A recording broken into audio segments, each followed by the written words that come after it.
શ્રી સ્વામિનારાયણ ભગવાનની જે અક્ષર પુરુષોત્તમ મહારાજની, પ્રમુખ સ્વામી મહારાજની જે, મહંત સ્વામી મહારાજની જે.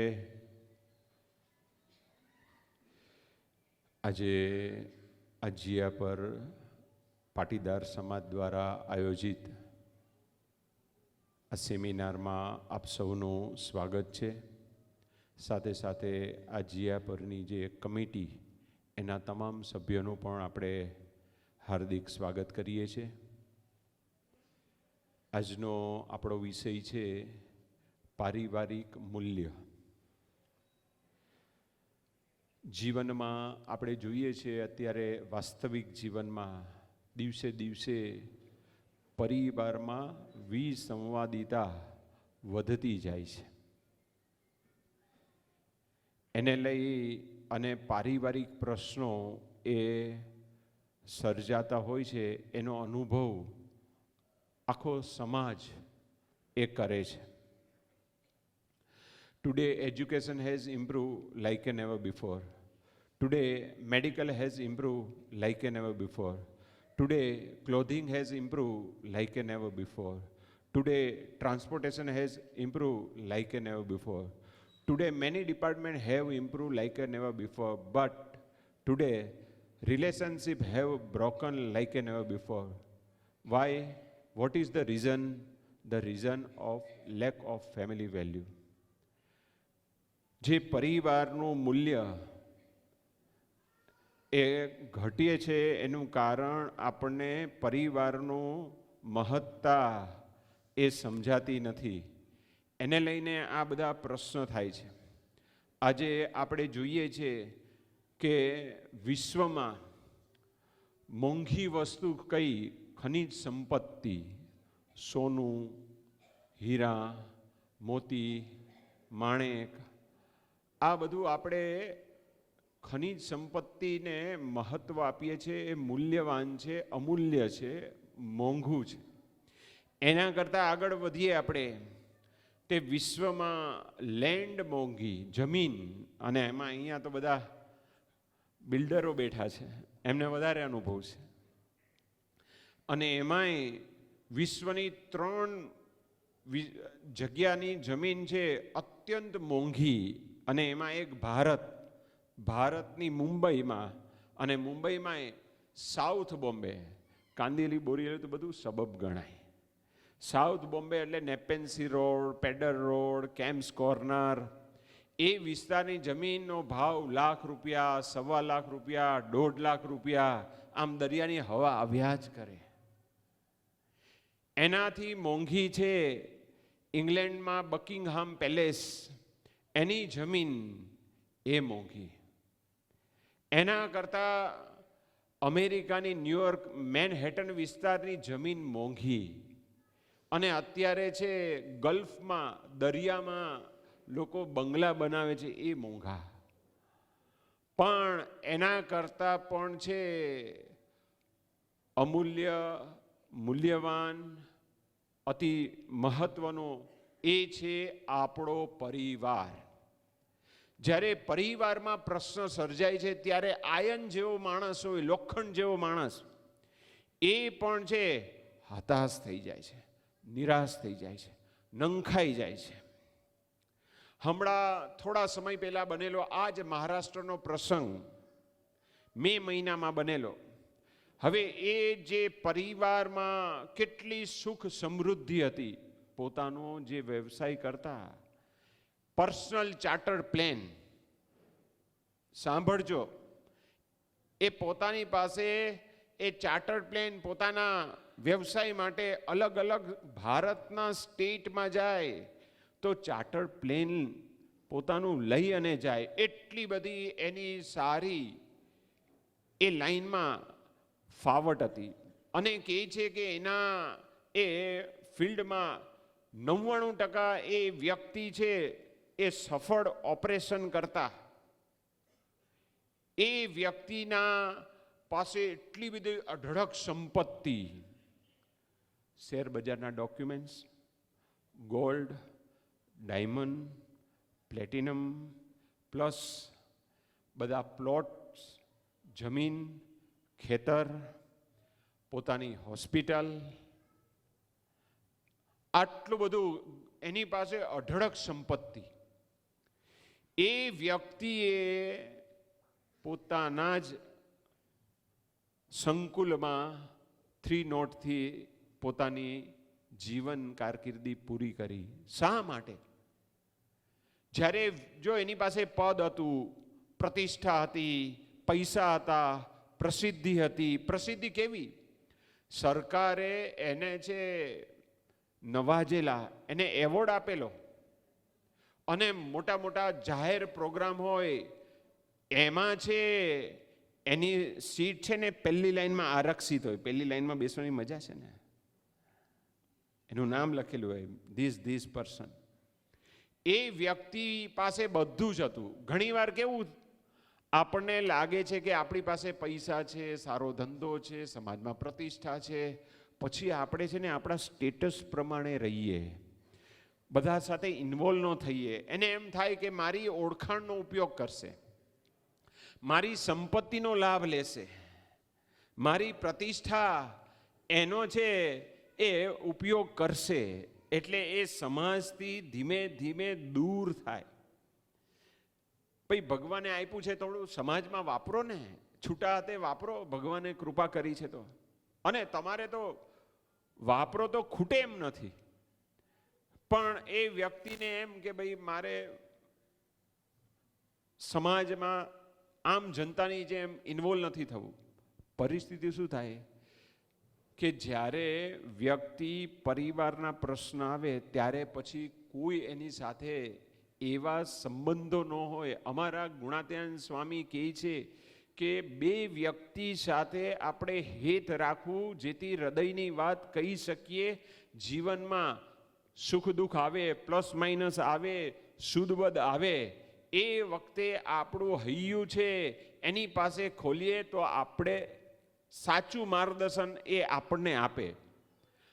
આ પ્રસંગ છે એ અત્યારનો છે, અને તમને વર્ષો પહેલાનો પ્રસંગ કહું. અબ્રાહમ લિંકન અમેરિકાનું બંધારણ કરવામાં ઘણા બધા એના મહત્વના નિર્ણયો, ઘણા બધા એણે સૂચનો, અમેરિકાને આઝાદ કરવા. એ વ્યક્તિ 13 વાર ચૂંટણીમાં હારે છે, હતાશ થતા નથી, નિરાશ થતા નથી, નંખાઈ જતા નથી. એ વ્યક્તિ પરિવારના પ્રશ્નને લઈ અને એ પોતે જીવન ટૂંકાવા જતા હતા.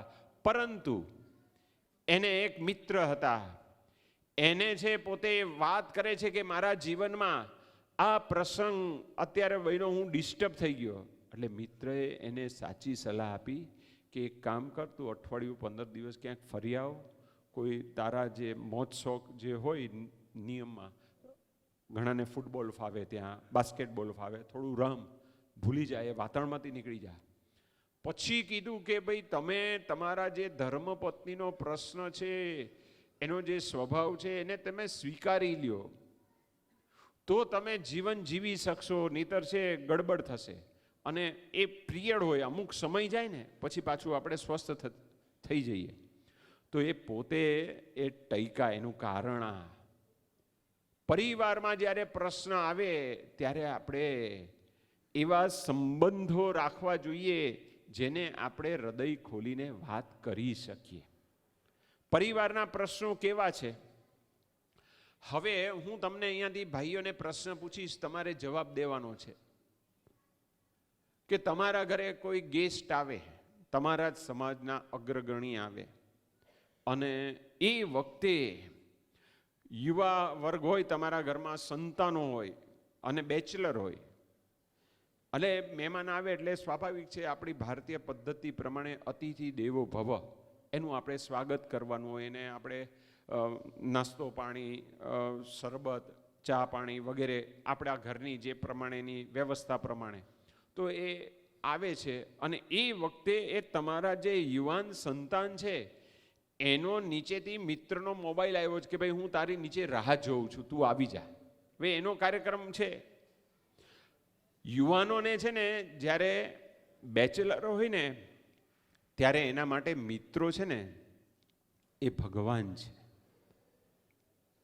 હવે અને આ બાજુ એના માતા પિતા કહે છે કે બેટા જો આ આવ્યા છે આપણે ઘરે મહેમાન, તો એના માટે છે અંદર શરબતના ગ્લાસ કાચના તૈયાર છે, લઈ આપ. હવે આપે છે, માતા પિતાએ કીધું એટલે એ શરબતના ગ્લાસ લઈને આવે છે. અને એમાં છેલ્લો, કારણ કે એનું મન ક્યાં ગયું હતું? નીચે એના મિત્ર પાસે. અને છેલ્લો ગ્લાસ આપતા છે એના હાથમાંથી સરી પડે છે. પછી શું થાય હવે તમે કહો? કાચનો ગ્લાસ એના હાથમાંથી સરી પડે છે, પછી શું થાય? તૂટે એટલે શું થાય? શું કોમેન્ટ્સ આવે? તુફાન આવે, બરાબર છે. પછી બીજાને કોઈને કહેવું હોય તો કહી શકો છો, ફ્રી. હા, એવું થતું નથી, પણ વાસ્તવિક માન્યતા ખરી, પણ થાય છે. ચાલો નેક્સ્ટ, બીજા કોઈને કેવું છે? હવે ચાલો એનો એ જ કાચનો શરબતનો ગ્લાસ છે, એ જે તમારા ઘરે મહેમાન આવ્યા છે એનાથી ફૂટી જાય તો શું કહો? બરાબર ને? હવે એનો એ જ કાચનો ગ્લાસ છે, સામે વ્યક્તિ બદલાયો, પાછો એ કાચનો ગ્લાસ તમારા ઘરના જે બહેન વર્ગ છે, બહેનો એને બહુ મમત્વથી 5 વર્ષથી વાપરે છે, એટલે 50 રૂપિયાનો ગ્લાસ હોય કે 100 રૂપિયાનો ગ્લાસ હોય, પૈસા વસૂલ થઈ ગયા છે. બરાબર? તો એ છોકરા ઉપર, તમારા દીકરા ઉપર છે, તમે તૂટી પડ્યા. હવે એનો એ જ કાચનો ગ્લાસ છે, કોઈ સમાજના બહુ શ્રેષ્ઠી તમારા ઘરે આવ્યા એનાથી તૂટે તો શું કહો?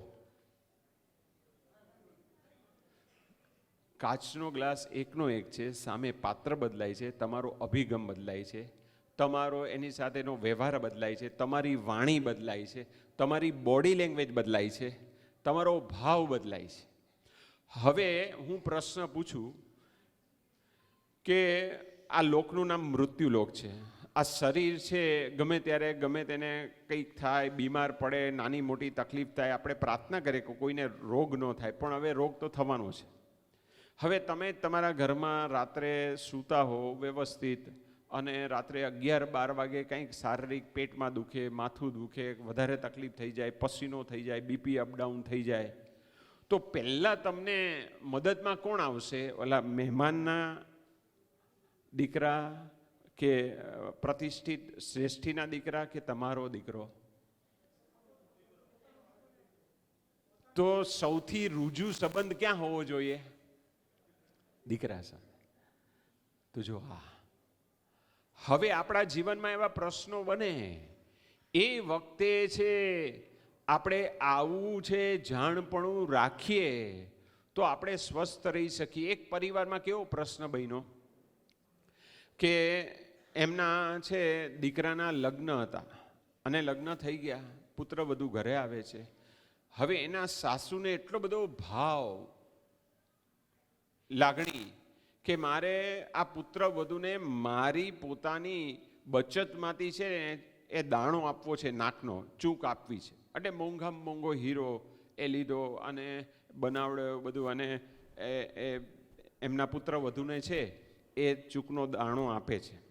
અને થોડા 4-6 મહિના થયા, અને એ છે ક્યાંક આઉટિંગમાં ગયા એમના બધા મિત્રો સાથે, અને એમાં કંઈક સ્નાન કરવા ગયા, અને એમાં છે ચૂકનો દાણો પડી ગયો. પછી ઘરે આવે છે, પતિદેવ ધંધા અર્થે કંઈક બહારગામ ગયા હતા, અને હવે પુત્ર વધુ છે સાસુથી પોતાનું મોઢું સંતાડે છે. 1 દિવસ 2 દિવસ, ત્રીજે દિવસે સાસુને વિચાર આવ્યો કે બરાબર છે ચાલો, અને પુત્ર વધુને બોલાવે છે, અને કબાટ ખોલી, અને એમાં એક ડબ્બી હતી, ડબ્બીમાંથી બીજો એક ચૂકનો દાણો હતો, એ સાસુ છે પોતાના પુત્ર વધુને આપે છે કે લે, આ દાણા વગર નાક સારું નથી લાગતું. એ વખતે પુત્ર વધુ કહે છે પોતાના સાસુને કે તમને ખ્યાલ આવી ગયો? એ વખતે સાસુ કે ઘરમાં રહેતા હોય ખબર તો પડી જાય ને. હવે જો સાસુએ છે એ સંબંધી કોઈ ઇન્ક્વાયરી કરી નહીં, કોઈ પૂછપરછ કરી નહીં, આઈએએસ ઓફિસરની જેમ, ઈડીની જેમ કોઈ ઇન્ક્વાયરી કરી નહીં, સીધો એને ચૂકનો દાણો આપ્યો. પછી છે એ પુત્ર વધુથી રહેવાયું નહીં કે તમને ખબર હતી તો તમે મને કાંઈ કીધું નહીં, કોઈ સલાહ ન આપી, કોઈ સૂચન ન કર્યા. અને એમ કરીને પુત્ર વધુનું હૃદય ભરાય છે અને સાસુના ખોળામાં છે એ હર્ષના આંસુથી એ પોતે પોતાની ભાવના વ્યક્ત કરે છે. એ વખતે સાસુ જે જવાબ દે છે ને એ સાંભળજો. સાસુ કહે છે કે ભાઈ હું કેમ ન બોલી, એ તારો પ્રશ્ન છે. પણ એ વખતે સાસુ કહે છે કે ભાઈ ચૂકનો દાણો તો પાછો આવશે, પણ મારા પુત્ર વધુનો પ્રેમ જતો રહેશે મારા પ્રત્યેનો, એ પાછો નહીં આવે. પ્રેમ છે ને એ કોઈ પણ વ્યક્તિ, પરિવારના કોઈ પણ નાની મોટી ભૂલ થઈ હોય, પણ એ વખતે આ પ્રેમ ન નીપજે દેશ વિદેશે, પ્રેમ ન હાટે વેચાય. હાટ એટલે દુકાન. પ્રેમ છે ને એ દુકાનમાં વેચાતો નથી, દેશ વિદેશની કોઈ પણ એવા મોલમાં વેચાતો નથી. એ લાગણી છે, ભાવ છે. એકવાર પ્રેમ છે ને એ તૂટે, એની ભાવના તૂટે, લાગણી તૂટે, પછી છે ને સાંધા એટલા વાંધા. તો જો જીવનમાં આવા પ્રશ્નો બને એ વખતે છે આપણે થોડી સ્થિરતા રાખવી, ઘરની પરિસ્થિતિ સ્વીકારવી. અને આર્થિક સમૃદ્ધિ હોય તો ભાઈ હવે ભગવાનની ઈચ્છા, નુકસાન થયું છે સ્વીકારી લો. અને આપણે સ્વીકારીએ તો આપણા જીવનમાં આપણે સ્વસ્થ રહીએ, સ્થિર રહીએ, પરિવારના બધા સભ્યો સાથેના સંબંધો એ સારા રહે. તો જો આવા જીવનમાં પ્રસંગો બને, હવે આવું બનશે નહીં. તમારા ઘરમાં શું બને? ચા ઢોળાય, દૂધ ઉભરાય, કંઈક શાકમાં ખારું, ખાટું, તીખું, મોડું થાય, અને એ વખતે છે તમને ચાની બરાબર તલપ લાગી હોય અને ચા છે એ ટેસ્ટમાં બરાબર ન બની હોય, એ વખતે એવું વિચારું કે આ જીવનની છેલ્લી ચા નથી. પ્રેક્ટિકલ, જીવનની છેલ્લી ચા નથી. કાંઈ નહીં, આપણે સાંજે દિવસમાં 2 વાર પાછા ચા પીતા હોય, ઘણા વધારે પીતા હોય, કાંઈ વાંધો નહીં. તો જો સ્વીકારીએ નાની નાની વસ્તુ, એને લઈને છે પરિવારમાં છે વિસંવાદિતા સર્જાતી હોય છે અને પ્રશ્નો સર્જાતા હોય છે.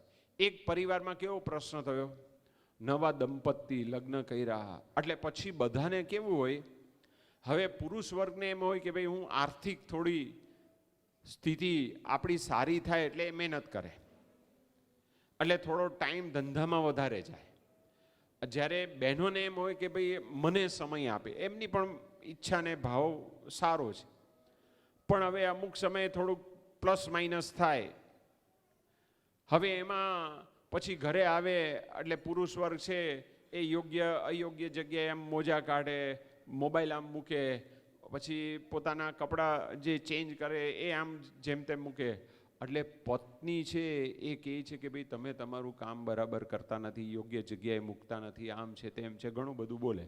એ પુરુષ વર્ગ છે શાંતિથી સાંભળી લે છે એના પતિદેવ. પછી તો બહુ થયું એટલે પત્નીએ છે ને કહ્યું કે 2 ડાયરી લાવ્યા, અને પછી રાત્રે જમી અને પત્ની પતિદેવને કહે છે કે જો આ ડાયરી તમારા માટે, 1 ડાયરી મારા માટે, 2 કોરી છે. 1 મહિનાનો છે તમારે રોજની સી લખવાની, આવક જવકની ના. તમે શું લોચા મારો છો ઘરમાં એની, તમારે તમારી ભૂલ લખવા, તમારી ભૂલ હું લખીશ અને મારી ભૂલ તમે લખજો. એટલે પછી પત્ની તો લખે છે કે ભાઈ તમે તમારા મહેમાનને, મિત્રોને કયા વગર ઘરે લઈ આવ્યા, એને નાસ્તો કરાવ્યો, ચા પાણી કરાવ્યા, મને કંઈ ફોનમાં છે મેસેજ નહોતો આપ્યો અથવા ફોન કર્યો નહોતો, આમ તેમ. પછી કે તમે તમારો છે એ બૂટ યોગ્ય જગ્યાએ કાઢતા નથી, ટાઈમે છે તમે રાત્રે આવતા નથી, તમે કહ્યું હોય મને રવિવારે ફરવા લઈ જવાનું પણ તમે લઈ જતા નથી. એમ કરીને પત્નીએ છે ને બહુ લાંબુ લિસ્ટ લખેલું. મહિનો પૂરો થયો ને, અને પછી છે પત્ની છે પતિદેવને કહે છે લાવ ડાયરી. એટલે પતિદેવે ડાયરી આપી. અને પત્નીએ કીધું કે જો તમે કેટલા લોચા માર્યા છે એ મેં આ ડાયરીમાં લખ્યું છે, જુઓ. એટલે એણે જોયું અને પછી પત્નીએ છે ને એની ભૂલની ડાયરી પતિદેવે લખવા આપેલી, એ હાથમાં એમ ખોલે છે એક પછી એક કાગળ, બધા કોરા કાગળ, એક કોરા કાગળ, બે કોરા કાગળ, 3 કોરા કાગળ. પછી તો એમ જરાક પત્નીનો ટોન બદલાય છે, કેમ તમને કંઈ ટાઈમ મળ્યો નથી? તો કે ના ના ટાઈમ મળ્યો છે. શાંતિથી જવાબ આપે છે પતિદેવ. તો કેમ લખ્યું નથી? બસ એમ જ નથી લખ્યું. કેમ લખ્યું નથી? પછી તો જવાબ દેવો પડે ને, કરીશે વચનમ તવ. એટલે પતિદેવ જે જવાબ દે છે ને એ સાંભળજો. પતિદેવ કહે છે કે મને તમારી એક પણ ભૂલ દેખાતી નથી. એ પોતે પૂર્ણ તો નહોતા, એની ભૂલ થતી હોય, ભૂલ દેખાતી નથી. એનું કારણ શું? એ વખતે પતિદેવ કહે છે કે તમે 25 વર્ષ જે તમારા ઘરે રહ્યા તમારા માતા પિતા સાથે, એ બધી લાગણી મૂકી અને અહીંયા સસરાના ઘરે આવ્યા, પારકાને પોતાના કરો છો. તમારો ભોગ, તમારું સમર્પણ જોઈ મને તમારા દોષ દેખાતા જ નથી. જો આ ભાવ, દ્રષ્ટિ બદલવાની જરૂર છે. પરિવારમાં બધાનો જ રોલ મહત્વનો છે. પુરુષ વર્ગ એ પૈસા કમાવામાં મહેનત કરે છે, ઘરના જે બહેનો છે એ ઘરનું કામ કરતા હોય, ઘણા બહેનો પણ નોકરી કરતા હોય. તો બધા પોતપોતાની પરિવારમાં જવાબદારી નિભાવે છે. એ આપણે સમજવાની તૈયારી રાખીએ, સ્વીકારવાની તૈયારી રાખીએ તો વાંધો ન આવે. ઘણીવાર કેવું થાય છે, લગ્ન થાય અને જે પુત્ર વધુ છે એ સાસરે જાય, એકદમ ઉતાવળમાં હોય, જલ્દી બધું થઈ જવું જોઈએ, બધું જલ્દી મને હેન્ડ ઓવર કરી દે. અત્યારે હમણાં અમારે વડીલો બેઠા હતા ને ત્યારે વાત થઈ હતી. હવે એ વખતે છે એ પુત્ર વધુ કહેતા જેની દીકરી હતી એ પિયરે જાય છે અને એની માતાને કહે છે કે મારે છે ને પિયરે જવું જ નથી, હું જઈશ એક જ શરત કે મારા સાસુ છે ને એની કટાકટ સાંભળીને હું ત્રાસી ગઈ છું. એટલે આ એમના માતુશ્રી બહુ અનુભવી હતા. એ કે કંઈ વાંધો નહીં. એને સમજાવે છે કે ભાઈ જો હવે તમારી શોભા સસરાના ઘરે છે, તમારે ત્યાં જવું જોઈએ અને હું છે એક દવા આપું છું, પણ દવા આપું છું શરતે 6 મહિના છે દરરોજ રસોઈમાં છે ને 1 ટીપું નાખવાનું, એટલે 6 મહિનામાં છે સાસુનો કાર્યક્રમ થઈ જશે પૂરો. હા સારું. એટલે કે સારું, એટલે જવા તૈયાર થયા, જાય છે. અને પછી એમણે શરત મૂકેલી કે જે સાસુ કહે ને ભીંડાનું શાક, તો પછી ત્યાં તુરિયાનું શાક નહીં કરવાનું, ભીંડાનું જ શાક બનાવવાનું. સાસુ એમ કે આજે સાંજે છે થેપલા બનાવવા, તો પછી ચોપડા નહીં બનાવવાના. સાસુ કે ભાઈ આજે ભાખરી બનાવી, તો પછી પેપર ઢોસા નહીં બનાવવાના. જે સાસુ મેનુ આપે ને એ જ બનાવવાનું. એ જ શાકભાજી, એ કે ભાઈ શાકભાજી લેવા હું જાઉં છું, તો કે તમે જાઓ, જે તમારે લાવવું. તને પૂછે તો તારે શું કહેવાનું કે તમારી જે ઈચ્છા હોય એ શાકભાજી લઈ આવજો. 6 મહિના આ શરત રાખવાની પેરેલલ. તો કે સારું, મંજૂર છે. જો 6 મહિનામાં કાર્યક્રમ પૂરો થઈ જતો હોય તો પછી તો હું જ છું ભવિષ્યના ઘરના માલિક. કે સારું. હવે આ અઠવાડિયું 15 દિવસ થયું આવી રીતે વર્તે છે. એટલે સાસુનો છે ને અભિગમ બદલાયો અને સાસુમાં સાંજે 4-5 વાગે આડોશી પાડોશી ભેગા થાય અને પછી ઓટલા સંસ્કૃતિ, આડોશ પાડોશમાં બેસે, કેમ શું બનાવ્યું, બધું જાત જાતનું પૂછે. અને એ વખતે સાસુ છે એના પુત્ર વધુના વખાણ કરે કે પિયરે જઈને આવ્યા પછી તો 90 ડિગ્રી પરિવર્તન થયું. બધું હું કહું એમ જ કરે છે. શાકભાજી જે લાવવાનું હું કહું કે ભાઈ તું લઈ આવવા દે તો એ લઈ આવે, પછી હું કહું હું જ લેવા જાઉં તો કે આ વાંધો નહીં. કયું શાક બનાવવું તો કે મને પૂછીને બનાવે છે, બધું મને પૂછે છે. હવે 6 મહિના પસાર થયા એટલે પૃથ્વી કેવી છે? ગોળ. હવે જે ઓટલા સંસ્કૃતિમાંથી વાત થઈ ને, ફરતી ફરતી કોના કાને આવી? પુત્ર વધુને. કે સાસુમાં તો બહુ તમારા વખાણ કરે છે, અને સાસુનો પણ અભિગમ બદલાઈ ગયો પુત્રવધુ સાથે. પછી 6 મહિના પૂરા થયા ને એટલે પિયરે જાય છે અને માતાને કહે છે કે આ તમે ઓલી દવા આપી, પણ હવે એવી દવા આપો કે સાસુ જીવે, હવે અમારે મનમેળ થઈ ગયો છે. માતા છે અનુભવી હતા. માતા કહે છે કે મેં જે આ દવા આપી હતી ને એ પોઈઝન નહોતું, એ વિટામિનની દવા હતી. પણ દવા એ હતી કે તમારે શરૂઆતમાં જે સાસુ કે સસરા જે કે એમ કરો ને એટલે મનમેળ થઈ જાય, પછી તમને ધીમે ધીમે બધું સોંપે. તો જો આ ચાવી બતાવી.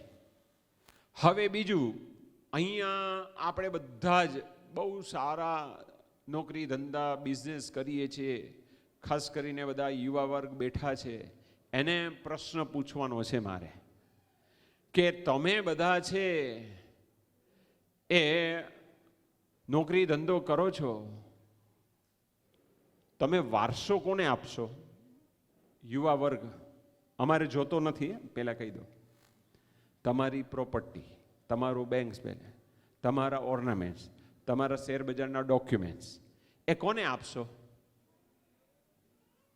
તમારા વારસદાર જે તમારા દીકરાને આપશો, બરાબર, એને આપશો. હવે તમે સાથે સાથે જીવનમાં વ્યસન દૂષણ કરો છો, ગુટકા, પાન, બીડી, મસાલા. હવે વારસામાં તમે જો ધંધાની સાથે આ જો સંસ્કાર નહીં આપો, આ વ્યસનનો વારસો આપશો, તો બધું તમે લોહી પાણી એક કરીને મહેનત કરો છો. વહેલા સવારે ઉઠી જાઓ, રાત્રે મોડા આવો, જમવાનો ટાઈમ સચવાય ન સચવાય, સૂવાનો ટાઈમ સચવાય ન સચવાય, બહાર ફરવાનું સચવાય ન સચવાય, આવી તમે સખત મહેનત કરો છો. પણ વારસામાં જો એને આ વ્યસન આપશો તો તમારી સંપત્તિ એ સાચવશે? યસ યાર નો? પાછળથી જવાબ આવવો જોઈએ યુવા વર્ગમાંથી. યસ યાર નો? મોટેથી બોલો. તો તમારી ફરજ છે કે તમે આ મેરેજ કરેલા છે અગ્નિની સાક્ષીએ, તો તમારે તમારા જીવનમાં છે વ્યસન દૂષણ એ કરાય નહીં. અને જો વ્યસન કરો છો તમે, તો તમારા પરિવારનું મહત્વ તમને સમજાતું નથી, અને કદાચ એવું દીર્ઘ રોગ આવે વ્યસન કરનાર, અને આપણે સમાજમાં જોઈએ છે એવા પ્રસંગો બને છે. એને દીર્ઘ રોગ આવે અને પછી કંઈક એવું પરિણામ આવે, પછી કોઈ સમાજ એ પરિવારને મદદ કરે છે? કોઈ મદદ નથી કરતું. તમારી ફરજ છે, તમે પરિવારના એક જવાબદાર વ્યક્તિ છો, લગ્ન કરેલા છે, કોઈ પણ પ્રકારનું વ્યસન કરાય નહીં. કારણ કે તમારા આધારે તમારા ધર્મપત્ની, તમારા સંતાનો, એ તમારે એને આગળ વધારવાના, સારું એજ્યુકેશન આપવાનું છે, નોકરી ધંધામાં લગાડવાના છે. અને આ વાત છે તમને કોઈ કહેશે નહીં. મિત્રો કહેશે કે આવ ને, ચાલો ને, એ તો સ્વામી તો કહે આમાં મજા છે, પણ થોડા સમયની મજા અને આખી જિંદગી સજા. અને બીજું, તમે પૈસા કમાવશો, ડૉક્ટર માટે કમાવશો, પછી પૈસા ક્યાં જાય? વ્યસનમાંથી. પછી સેકન્ડ સ્ટેપ ડૉક્ટર. આપણું બધું ધન ત્યાં જતું રહે. તો જો આપણી જવાબદારી છે સ્વેચ્છાએ સમજીને તમે વ્યસન મૂકશો તો તમારા જીવનમાં સુખી થશો. ને આ જે સેમિનાર ગોઠવો છે ને, એ તમારા સમાજના તમામ આગેવાનોનો દાખલો સફળ થશે કે ભાઈ લાખો રૂપિયા બચશે, તમારું શરીર બચશે, તમારા થોટ્સ, વિચાર સારા આવશે તમારા ધંધાના. અને વ્યસન દૂષણ હોય ને પછી વિચાર જ સારા ન આવે. જો જે વ્યક્તિ પોતાના ધંધામાં, પોતાના ક્ષેત્રમાં, કોઈ પણ ક્ષેત્ર હોય, એને સારા વિચાર આવે છે, એનું કારણ શું? કે એનું જીવન શુદ્ધ છે. દેશને આગળ લાવવો હોય તો દેશના જે જવાબદાર વ્યક્તિ એ નિર્વ્યસની હોય તો દેશને ક્યાં લઈ જાય છે તમે અનુભવો છો. એમ તમારે તમારા પરિવારને આગળ લાવવો હોય, તમારા સમાજને આગળ લાવવો હોય તો આપણું જીવન એ શુદ્ધ હોવું જોઈએ. એ આપણી જવાબદારી છે. અને જો એ જવાબદારી આપણે ન નિભાવીએ પછી ભવિષ્યમાં કોઈ વ્યક્તિ, કોઈ સમાજ, કોઈ પરિવાર આપણને સાથ સહકાર ન આપે. પછી તમે એમ કહો કે અમને સાથ નથી આપતા. ક્યાંથી આપે? ન જ આપે. આપણે આપણી ફરજ ચૂક્યા, આપણી વફાદારી ચૂક્યા. એટલે ખાસ બધા યુવા વર્ગને છે એ જણાવવાનું કે ભાઈ વ્યસન દૂષણથી આપણે સાવધાન. બીજું અત્યારનું વ્યસન છે જે અત્યારે પરિવાર વિખૂટા પડે છે, એના મૂળમાં છે મોબાઈલ.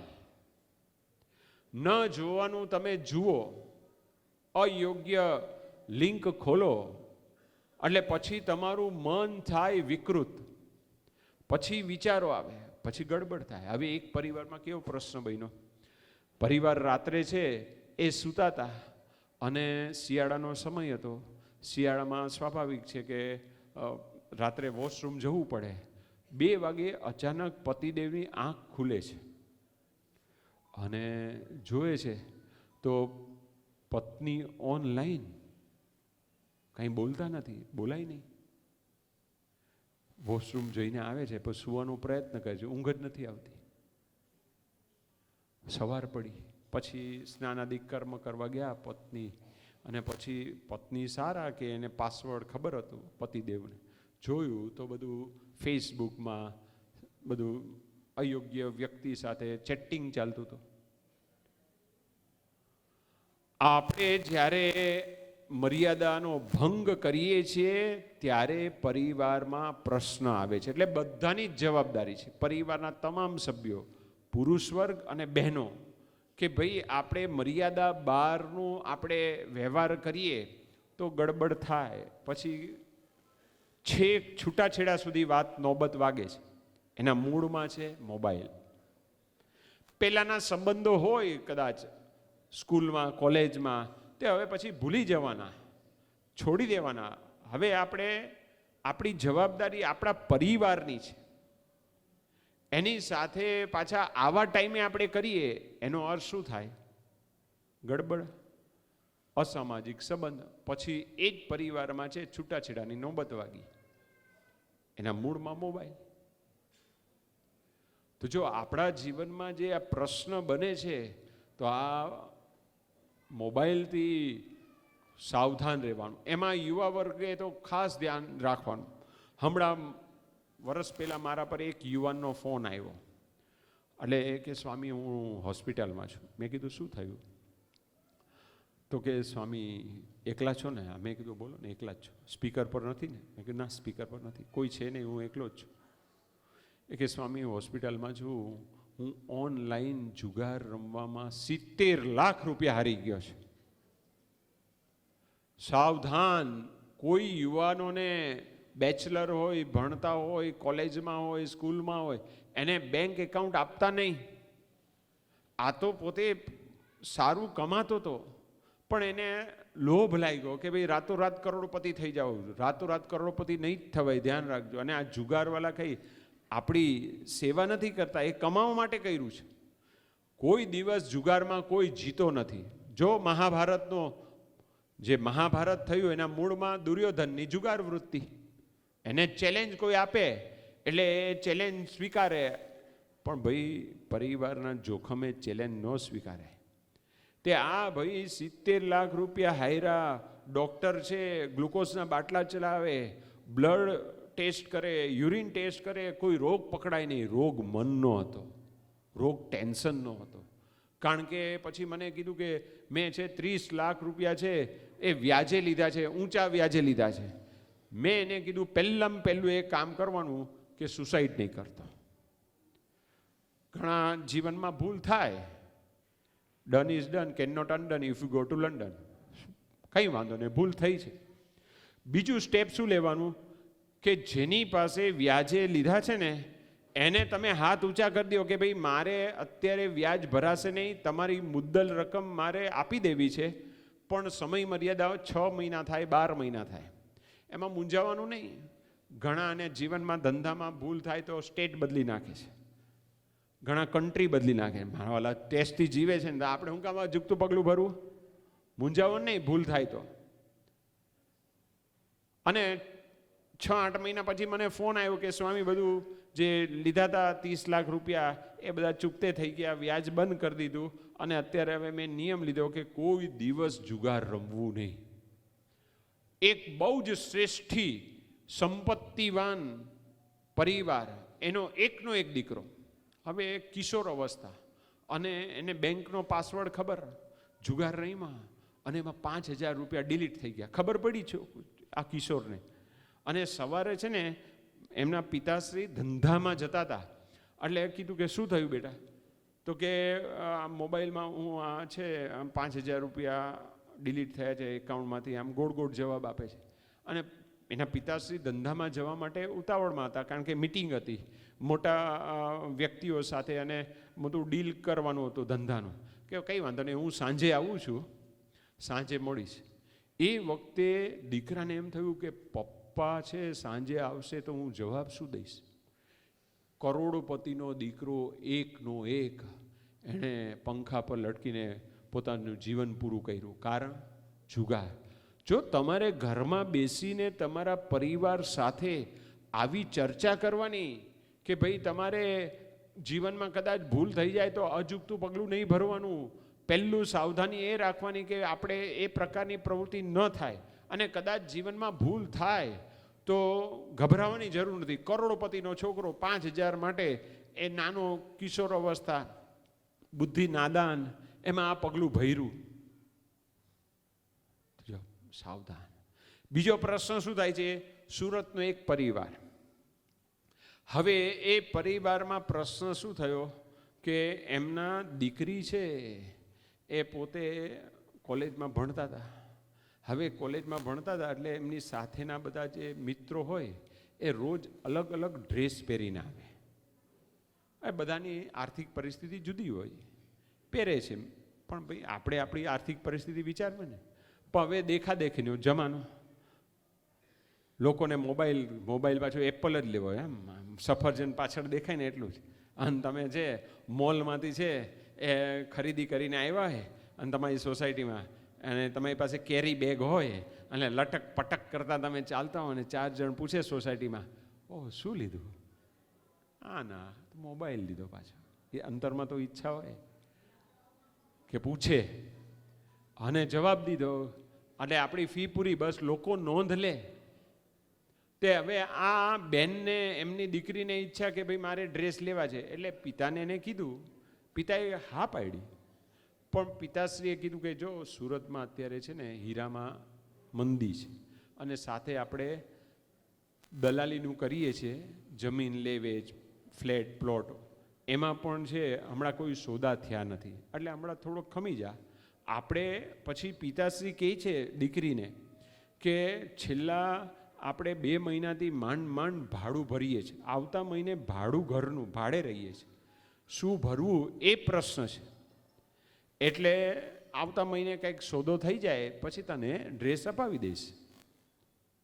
પછી પિતાશ્રી કહે છે કે એમની દીકરીને કે તારી પાસે તો 35 ડ્રેસ છે, રોજ કોલેજમાં એક ડ્રેસ પહેરે ને તોય છે ને મહિને રિપીટ થાય, 35 ડ્રેસ છે. હવે હું તમને પ્રશ્ન પૂછું, ભાઈઓ, તમે આજે અહીંયા આવ્યા, રસ્તામાં કોઈક તમને મળ્યા હશે, કોઈક ક્રોસિંગ કરતો હશે, કોણે કયું પેન્ટ પહેર્યું છે, શર્ટ પહેર્યું છે, કયો કલર છે, એ કંઈ ખ્યાલ છે? યાદ છે? યાદ છે કોઈને? બધા પોતપોતાની મસ્તીમાં હોય છે. આપણને એમ હોય છે કે આપણી નોંધ લે, બાકી કોઈ આપણી નોંધ લેતું નથી. એટલે પિતાશ્રી આવું કીધું કે મહિને તારો વારો આવે ને, આવતા મહિને પૈસાની અનુકૂળતા થઈ જશે તો તને અપાવી દેશું. દીકરીને આ ખોટું લાગ્યું અને પોતે છે કાર્યક્રમ પૂરો કર્યો. હવે આપણે પરિવારમાં કરવાનું શું કે પરિવારમાં અઠવાડિયામાં 2 વાર બેસવાનું. અમારા ગુરુ પ્રમુખ સ્વામી મહારાજ કહેતા કે પરિવારના તમામ સભ્યો સાથે આપણે બેસીને ચર્ચા કરવાની, આપણા ઘરની આર્થિક પરિસ્થિતિ, આપણા ઘરની એ સામાજિક સ્થિતિ, આપણા ઘરમાં એજ્યુકેશન કેવું છે, કેવું આપણે લેવું જોઈએ. તો આવી અઠવાડિયે 2 વાર ચર્ચા કરીએ અને સંતાનોને જાણ કરીએ કે ભાઈ આપણી આર્થિક આવક આવી છે, એટલે આપણે એ મર્યાદા બહાર આપણે મોજ શોખ કરવાની ઈચ્છા રાખીએ તો અમે તમારા સંતાનોને કહેવાનું, અમે તમારા શોખ પૂરા એવા નહીં કરી શકીએ. એટલા માટે જાણપણું રાખવાનું. આ વાત કરવાની પરિવારને, પોતાની આર્થિક મર્યાદાની આપણે વાત નથી કરતા, વાત કરવાની. આવો જ પ્રસંગ બન્યો અમરેલી જિલ્લામાં ટીંબા ગામ, હમણાંનો જ બન્યો. હવે ઘરમાં 2 ભાઈઓ, એના પિતાશ્રી, અને એક ભાઈ 27 વર્ષના અને બીજા ભાઈ 23 વર્ષના. 2 ભાઈ વચ્ચે છે એક બાઈક ઘરમાં, આર્થિક પરિસ્થિતિ પ્રમાણે. હવે એમાં છે નાના ભાઈને છે ને બાઈક જોતું હશે, કંઈક જવું હશે ને કંઈક કામ હશે, એના મિત્રને મળવા જવું હોય, બીજું ત્રીજું જે હોય તે. એ વખતે છે મોટા ભાઈને પણ મહત્વનું કામ હતું, એટલે 2 વચ્ચે ચડભડ થાય છે, બોલવાનું થાય છે. અને એમાં બોલવાનું થાય છે તો એટલી બધી વાત વકરે છે તે ઘરમાં કંઈક હથિયાર હતું એ નાના ભાઈના હાથમાં આવી ગયું, અને નાનો ભાઈ યુવાન, જરા ધગધગતી યુવાની, 23 વર્ષ, એટલે મોટા ભાઈને પાડી દે છે જમીન અને માથું અથડાય છે. કાર્યક્રમ ત્યાં ને ત્યાં પૂરો. એક ભાઈ ઉપડી ગયો, બીજો ભાઈ છે અત્યારે જેલના સળિયા ગણે છે. એના કરતાં ભાઈ રિક્ષા કરીને જાવું ને, ઘરમાં એક સ્કૂટર છે અને જવાનું 2 જણ છે, 2માંથી એક નમો. કોકે તો નમવું જ પડશે, કોકે તો નમવું જ પડશે. નહીં નમો તો નહીં ચાલે, જો આમ ખેંચશો તો દોરો તૂટશે. મારા પર એક મારા મિત્ર, એનો ફોન આવ્યો અમેરિકાથી, અને પછી એણે મને કીધું કે સ્વામી આજે તમને ગુડ ન્યૂઝ આપવાના. મેં કીધું બોલો ને, શું સારું આપો. એ કે સ્વામી આજે અમને લગ્નને એનિવર્સરીને 25 વર્ષ પૂરા થયા. સિદ્ધિ કરી હોય ને, ગોલ્ડ મેડલ મેળવ્યું હોય ને, એવી 25 વર્ષ આ વડીલો બેઠા છે ને કોઈ દી ગણ્યા છે વર્ષ? હવે એ યુવાને મને કીધું કે અમારા લગ્નને નિર્વિઘ્ન એક જ પાત્ર સાથે 25 વર્ષ પૂરા થયા, એ સિદ્ધિ કહેવાય આ જમાનામાં. એની વાત ખોટી નથી. મેં કીધું સારું, ધન્યવાદ. પછી મેં એને કહ્યું કે આ 25 વર્ષ પૂરા થયા એનું મને એક વાક્યમાં સાર કે ને. હવે એ પાછો સત્સંગી, કથા વાર્તા સાંભળે અમારા જેવા સંતોની, મંદિરમાં રવિ સભા ભરે, પરાસભા ભરે, અને પાછા પોતે કથા સેવક, કથા કરે. એ કે સ્વામી એક વાક્યમાં શું, એક શબ્દમાં કહો. મેં કઈ વાંધો નહીં, એક શબ્દમાં કહો. એણે કહ્યું કે સહન.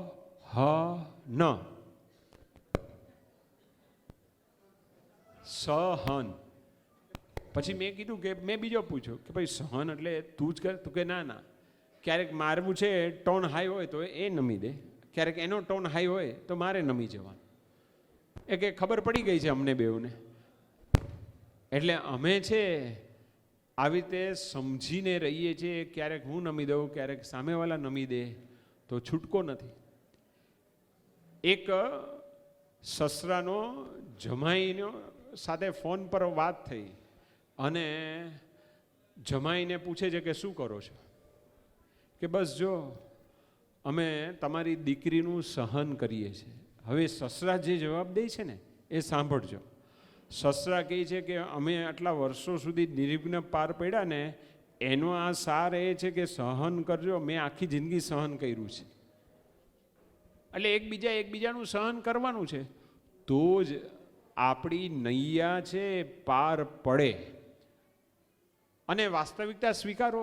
જો પ્રમુખ સ્વામી મહારાજ દરેકની બુદ્ધિ શક્તિ, અત્યારે પ્રશ્ન શું થાય છે, એ એકબીજાની બુદ્ધિ ટકરાય છે, એકબીજાના અહમ ટકરાય છે, એકબીજાના એજ્યુકેશન ટકરાય છે, એકબીજાની આવડત ટકરાય છે.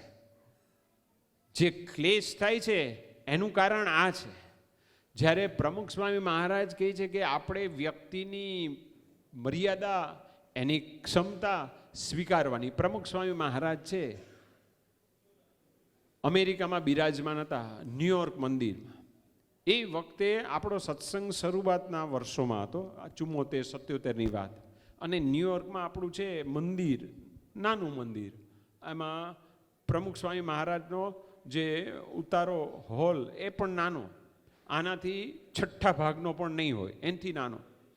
એટલે કાર્ય કરે છે, ભોજન દર્શનમાં બેઠા હતા કે સ્વામી આપણે અહીંયા આ રૂમ બહુ નાની છે. પ્રમુખ સ્વામી કે સારું ને, આપણે કોઈને બોલાવવા હોય તો ફોન કરવો ન પડે, તરત બૂમ મારો ભેગા થઈ જાય, કંઈક કેવું હોય તો બધાનો સહેલાઈથી આપણે મેસેજ છે કન્વે કરી શકીએ.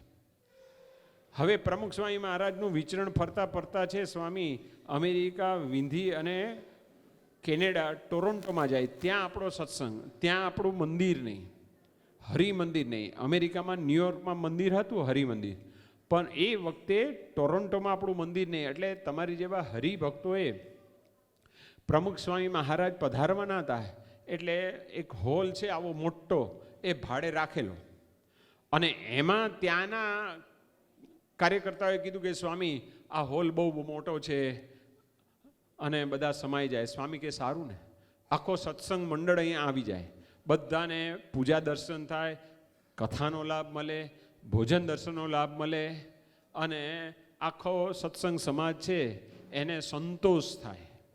જો પ્રમુખ સ્વામી મહારાજ નાનો હોલ હતા તો શું કીધું કે સારું ને, હવે મોટો હોલ આવ્યો તો સ્વામીએ સવડું લીધું. જે પરિસ્થિતિ હોય એનો આપણે સ્વીકાર કરીએ. પછી બીજું શું થાય છે, પરિવારને આપણે છે સમજી શકતા નથી ઘણીવાર.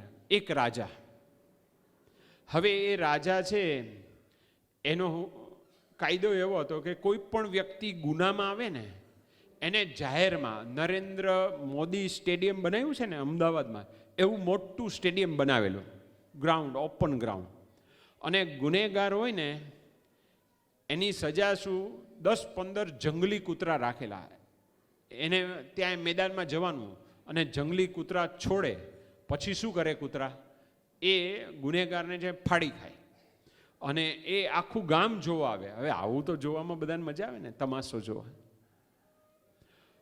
હવે 15 વર્ષથી એનો દિવાન એ રાજાને ત્યાં કામ કરતો હતો, વફાદારીપૂર્વક, જવાબદારીપૂર્વક, પ્રામાણિકતાથી. એની ભૂલ થઈ અને પછી છે જાહેર થયું કે હવે દિવાનને છે ને પણ આ જ સજા થશે. એટલે દિવાને છે રાજાને રજૂઆત કરી કે રાજા સાહેબ, હું તમારે ત્યાં 15 વર્ષથી સંપૂર્ણ વફાદારથી એકદમ તમને જવાબદારપૂર્વક બધી આ તમારે રાજનો બધો વહીવટ કરું છું, મારી ભૂલ થઈ તો મને તમે માફ કરો. 1 વાર કહે છે, 2 વાર કહે છે, 3 વાર કહે છે. એ વખતે રાજા કહે છે નિયમ એ નિયમ, નાનો હોય મોટો હોય બધા માટે નિયમ એક સરખો, કંઈ વાંધો નહીં. દિવાન બહુ હોશિયાર હતા, કારણ કે રાજાનો બધો વહીવટ કોણ ચલાવે, દિવાન. બુદ્ધિ કોની, દિવાનની. હવે દિવાન કહે કે હું આ તમારી સજા સ્વીકારું છું, તમે પણ મારી એટલી વિનંતી છે કે મને તમે 15 દિવસ આપો, કારણ કે મારે બધા ઘરના જે બધા વારસદાર, ઘર, મકાન, પ્લોટ એ બધું છે એના નામે કરવાનું છે. પછી મારા દાગીના એ બધા અમુક એ પહેલાં જમીનમાં દાટતા, એ બધું મારે બધા દીકરાઓને, વારસદારને આપવાનું છે. કે કાંઈ વાંધો નહીં, 15 ના 20 દિવસ, પણ સજા ખરી. એ કે વાંધો નહીં, 15-20 દિવસ તમે મને આપો, માન્ય છે. હવે 15 દિવસ એના કે મારે 15 જ દિવસ જોઈએ છે.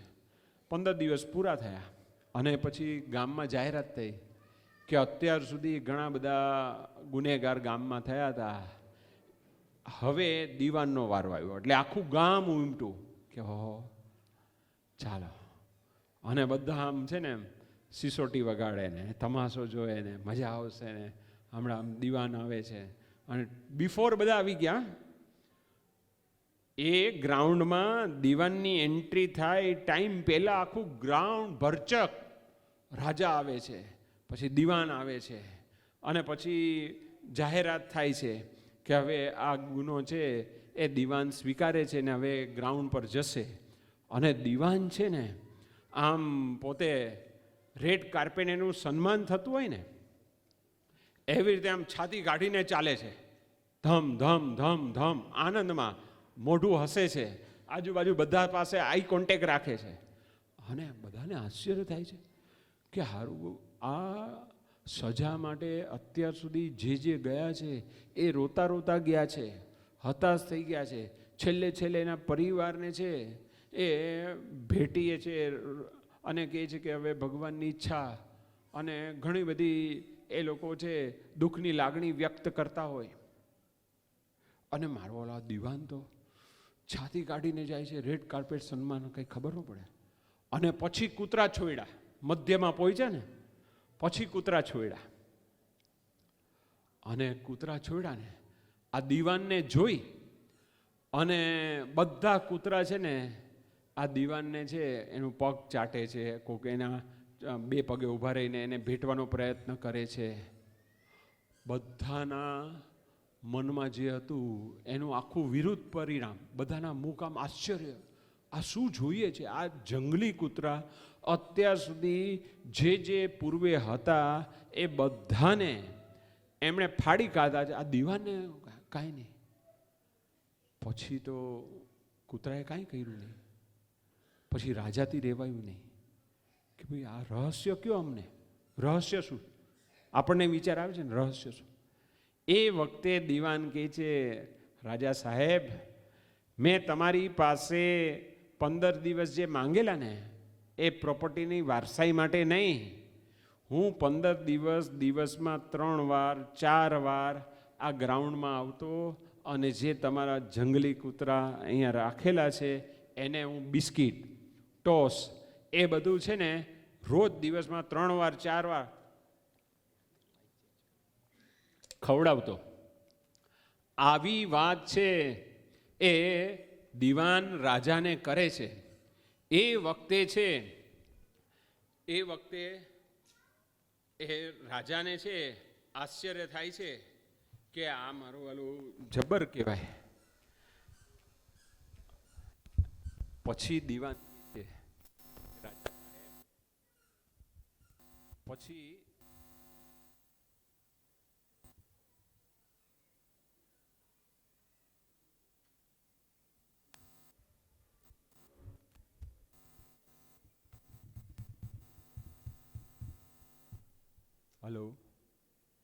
હલો પછી દીવાન છે રાજા સાહેબને કહે છે, રહસ્ય સાંભળજો.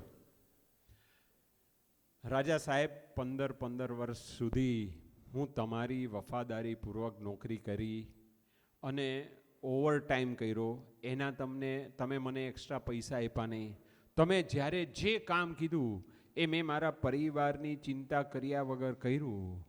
પણ 15 વર્ષમાં તમે છે વશ થયા નહીં અને આ કૂતરાઓ 15 દિવસમાં વશ થઈ ગયા.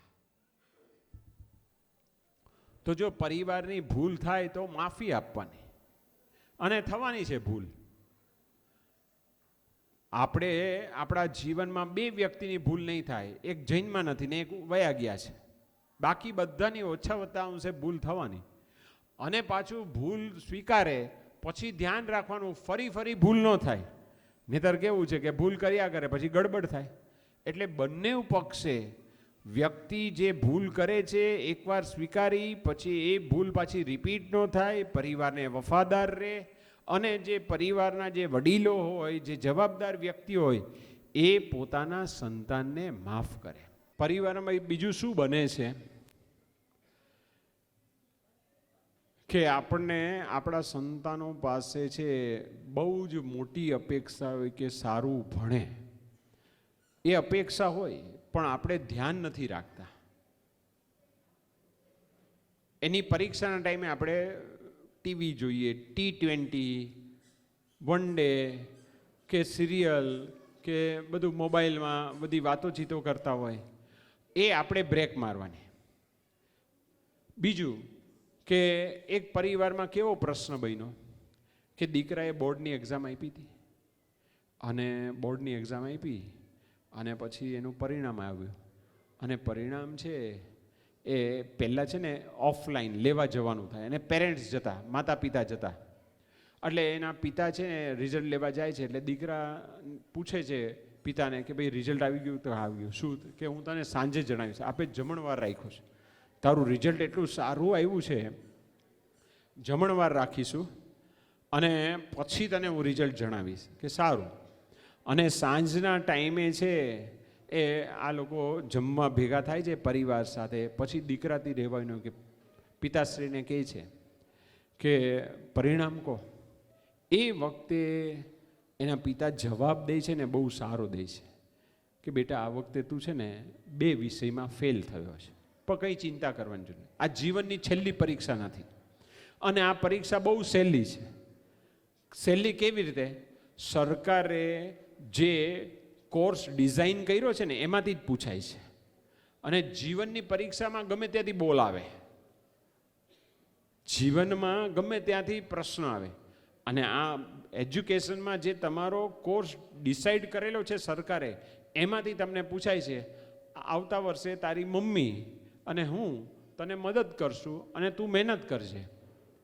અને એ દીકરો આજે સારામાં સારું ભણી અને ભારત દેશની હિન્દુ ધર્મની ખૂબ સારી સેવા કરે છે. કારણ માતા પિતાએ એની સાથેનો વર્તાવ કે ભાઈ સ્વીકારી લેવાનો થાય.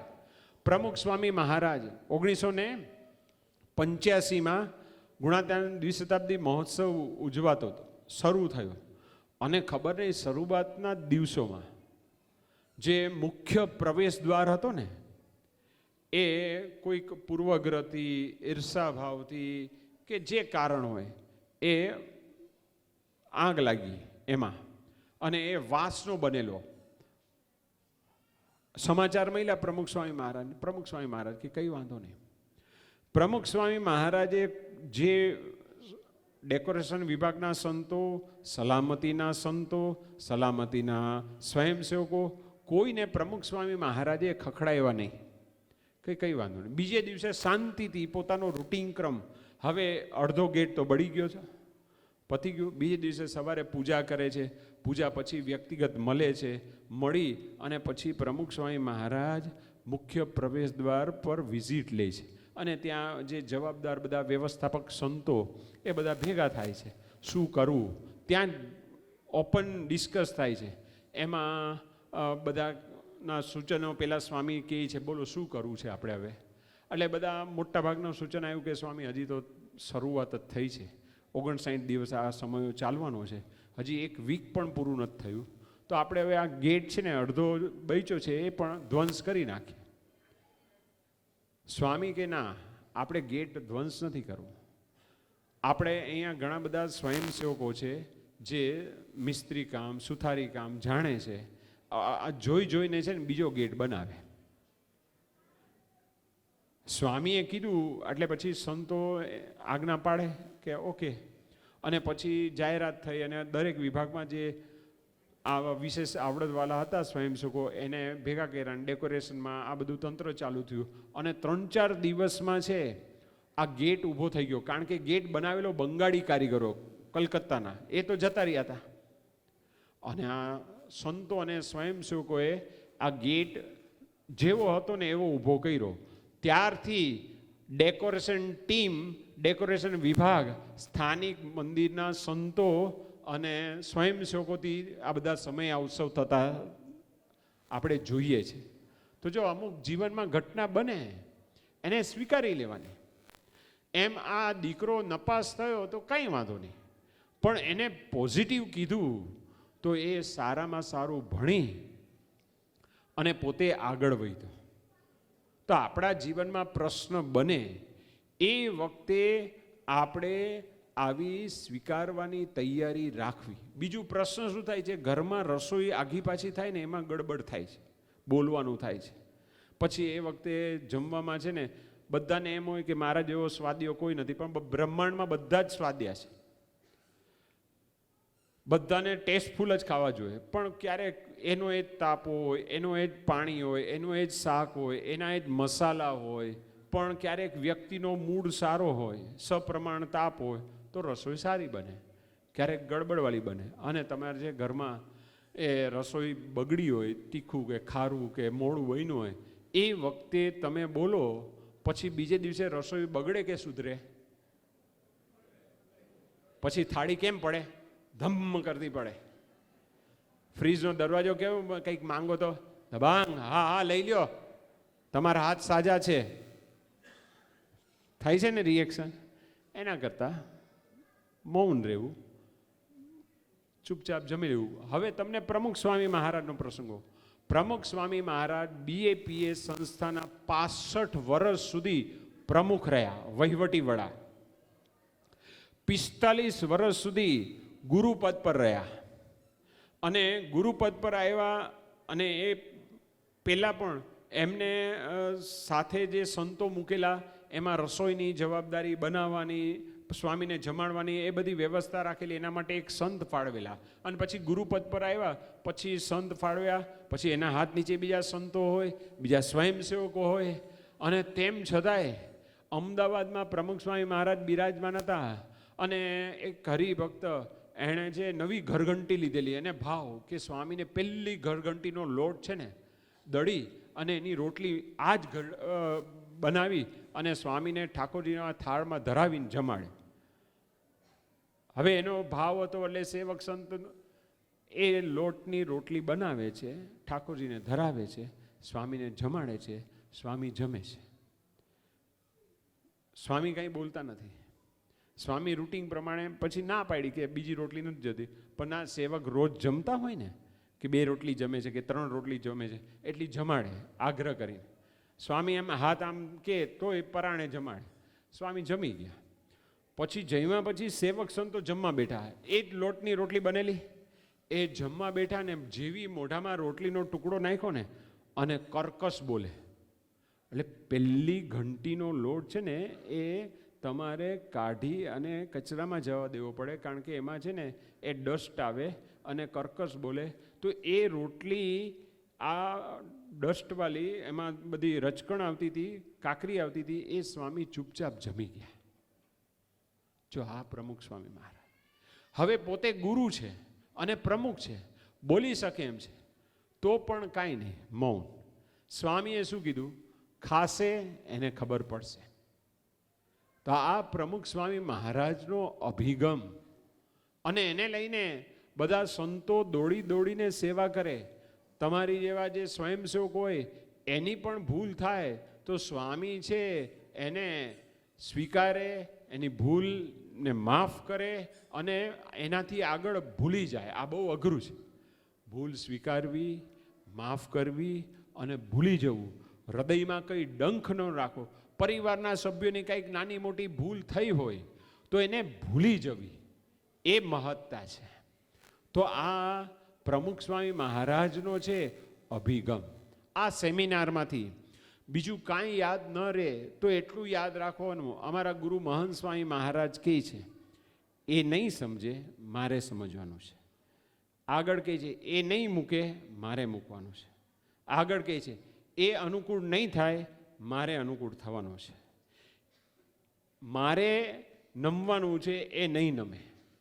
આ એક જ વાક્ય યાદ રહી જશે ને તો આ સેમિનાર આપણે ભૈરો એ સફળ થાય અને આપણને શાંતિની અનુભૂતિ થાય, પરિવારમાં એકતા રહે. બીજું, પ્રમુખ સ્વામી મહારાજ કહેતા એમનો આટલો બહોળો અનુભવ, 45 વર્ષ ગુરુપદનો અને 65 વર્ષ પ્રમુખ પદનો. પ્રમુખ સ્વામી મહારાજે કહ્યું કે પરિવારમાં એકતા ક્યારે રહે? તો અઠવાડિયામાં 2 વાર છે ઘર સભા, કે બેસીને ભેગા મળીને વાતચીત કરીએ. આર્થિક વાત કરો, ધંધાની વાત કરો, કંઈક ઘરના કામની સોંપણી કરો, એજ્યુકેશનની વાત કરો. આ ઘર સભા એટલે ખાલી ધાર્મિક પુસ્તકોનું વાંચન એવું નહીં. તમારે વ્યવહારમાં જે રોજબરોજના પ્રશ્નો આવતા હોય એની ચર્ચા કરો. તો એકબીજાને છે ને એકબીજા પ્રત્યે પૂર્વગ્રહ હોય ને એ નીકળી જાય. ઘણીવાર કેવું હોય, અનુમાન જ હોય. સફેદ એટલું દૂધ, ભાઈ સફેદ એટલું દૂધ નહીં, સફેદ છાશે હોય છે. ગુણાધ્યાન સ્વામીના વખતમાં એક જુનાગઢના શ્રેષ્ઠી છે, દર્શન કરવા આવ્યા કે સ્વામી શું જમે છે? આ મંદિરના મહંત. જરા દર્શન કરવા જઈએ. એને એમ હોય ને કે સંતો ચોખ્ખું ઘી, આવો જોઈએ અહીંયા. મહિનાના 5 ઉપવાસ કરવાના, મન ધાર્યું કરવાનું નહીં. જે ભંડારી બનાવે ને એ જમી જવાનું. તમે તો ઓર્ડર દો કે ભાઈ આજે આ શાક બનાવજો ને તમારે ફરસાણ બનાવજો ને મિષ્ટાન બનાવજો, જેને જે ભાવતું એ કંઈ તમારે કહેવાય. તમારા ધર્મ જુદા છે, અમારા જુદા છે.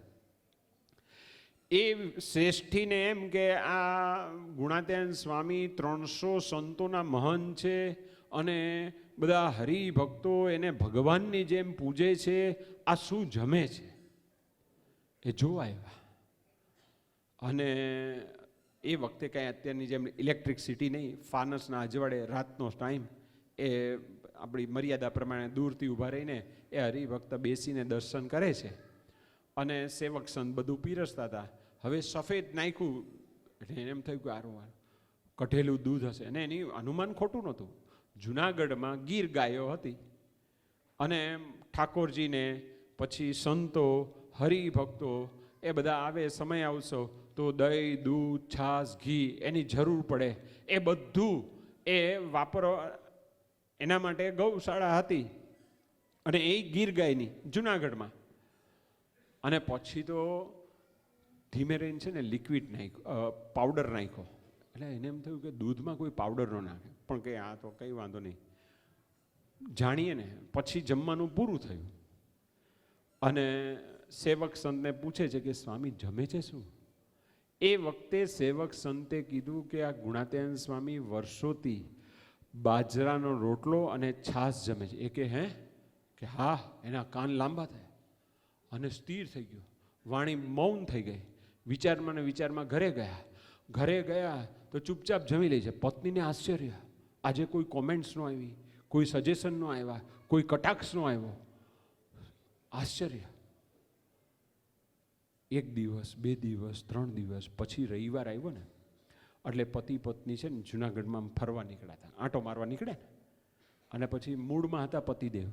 ધીમે રહીને પત્ની પૂછે છે કેમ હમણાં તમે કંઈ જમતી વખતે કંઈ બોલતા નથી, કંઈ ટેન્શનમાં છો, કંઈ પૈસા રોકાઈ ગયા છે, ખેતીમાં કંઈ નુકસાની ગઈ છે, કંઈક તમારા પૈસા કોઈ ઉઘરાણી ન આપી એવું છે? કે ના ના એવું કાંઈ નથી. તો કેમ હમણાં કંઈ જમતી વખતે સજેશન નથી આપતા? એ વખતે એણે જવાબ દીધો છે, સાંભળજો, કે હું છે ને ઓલા જુનાગઢ મંદિર છે ને સ્વામિનારાયણનું, એના મહંત એના દર્શન કરવા ગયો તો મને એમ કે સૂઈ જમતા હશે, પણ એ તો બાજરાનો રોટલો અને છાશ જમે છે.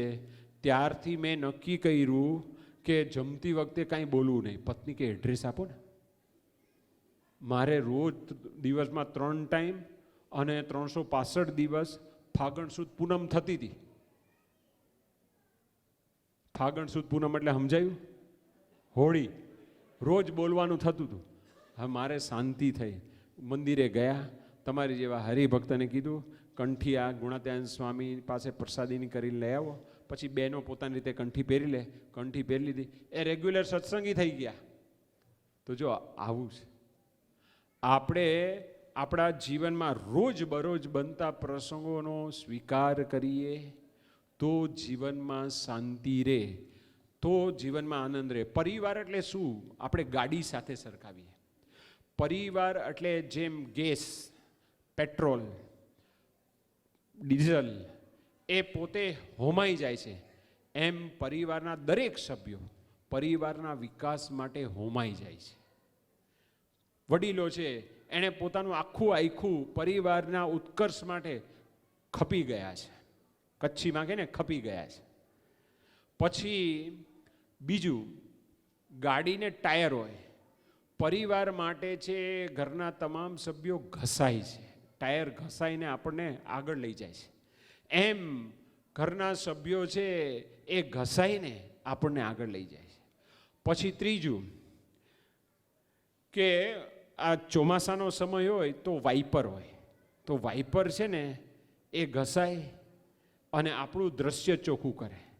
એમ પરિવારના ઘણા વડીલો હોય એ સમયે આપણને દ્રશ્ય ચોખ્ખું કરે કે ભાઈ આ ધ્યાન રાખવા જેવું છે, તો આપણે વાત સ્વીકારવાની. પછી બ્રેક હોય છે, તો અમુક વ્યક્તિ જે પરિવારના સભ્યો એ કંઈક ભૂલ કરતા હોય તો ટાઈમે છે એને જાણપણું આપે કે ભાઈ બ્રેક માર, અહીંયા આગળ વધવા જેવું નથી. તો જો આ ગાડી સાથે આપણે સરખાવીએ છીએ તો પરિવારના સભ્યો પોતપોતાની ફરજ માની અને પોતાના પરિવારને આગળ લેવા માટે છે આ પ્રયત્ન કરતા હોય છે. પછી એક્સિલેટર છે. એક્સિલેટર શું કરે? એને ગતિ પ્રગતિ જ્યાં છે ત્યાંથી આગળ વધે. એમ એ પરિવારના સભ્યો છે આપણને આગળ વધારવા માટે ટાઈમે ટાઈમે પ્રોત્સાહન આપે. પછી સ્ટાર્ટર, બેટરી છે ને, ચાર્જ કરો ને તો ઘણા પરિવારના વડીલો એવા હોય કે ઘરમાં પુત્રવધુ નવા એવા હોય, રસોઈ બરાબર ફાવતી ન હોય, તો એને છે જાણપણું આપે, એને પ્રોત્સાહન આપે કે ભાઈ આવી રીતે રસોઈ બનાવાય, આવી રીતે ચોપડા બનાવાય, આવી રીતે આ બાજરાના રોટલા બનાવાય, એ સમજાવે. પછી અમુક વ્યક્તિ કેવા હોય પરિવારમાં, સ્પેર વ્હીલ જેવા. આમ તમને લાગે સ્પેર વ્હીલ કંઈ કામનું નથી, પણ જ્યારે ગાડી અટકે ને ત્યારે એ સ્પેર વ્હીલ મદદ કરે. એમ પરિવારમાં જ્યારે કંઈક કાર્ય અટકું હોય ને તો જે સાયલન્ટ જણાતા હોય એ તમને મદદ કરે. પછી કુલિંગ, ઠંડુ રાખે. તો ઘણા પરિવારના સભ્યો એવા હોય કે ઘરનું વાતાવરણ છે ને ઠંડુ રાખે. તો ગાડી સાથે આપણા પરિવારની આપણે વિચારધારા એ સમજી, બધાનો અલગ અલગ રોલ છે એમ સમજી અને આપણે પરિવારમાં એકબીજાને સમજી બાંધછોડ કરી અને આગળ વધીએ. પરિવાર એટલે સંબંધો તમે ભૂલો છો એ નહીં, પણ માફ કરો છો એ. સંબંધો એટલે સાંભળો છો એ નહીં, પણ સમજો છો એ. સંબંધો એટલે જુઓ છો એ નહીં, પણ અનુભવો છો એ અને જતું કરો છો એ. સંબંધો એટલે જતું કરો છો એ નહીં, જાળવો છો એ. પરિવારના સભ્યોને આપણે જાળવવાના છે, સાચવવાના છે. અને તો પરિવારની શોભા થાય. તો આજના દિવસે ભગવાન શ્રી સ્વામિનારાયણ અને તમામ અવતારોને અને ગુરુ પરંપરાને પ્રાર્થના કરીએ કે આપણા પરિવારમાં ખૂબ પ્રગતિ થાય, આપણે ખૂબ આગળ વધીએ, આપણા જીવનમાંથી વ્યસન દૂષણ જાય, આપણા પરિવારમાં નાની મોટી આવી ગેરસમજ હોય એ દૂર થાય, આપણા પરિવારમાં એજ્યુકેશન સારું થાય, આપણા પરિવારમાં સંસ્કાર આવે, આપણા પરિવારમાં ચારિત્ર આવે અને આપણા પરિવારમાં મોબાઈલથી આપણે જાગૃત થઈ એનો નિયમમાં ઉપયોગ કરીએ. આપણે જો નિયમમાં રહેશું તો પરિવારમાં એકતા રહેશે. તો બધા જ પોતપોતાના નિયમમાં રહી અને પ્રગતિ કરે. એ જ આજના શુભ દિવસે પ્રાર્થના.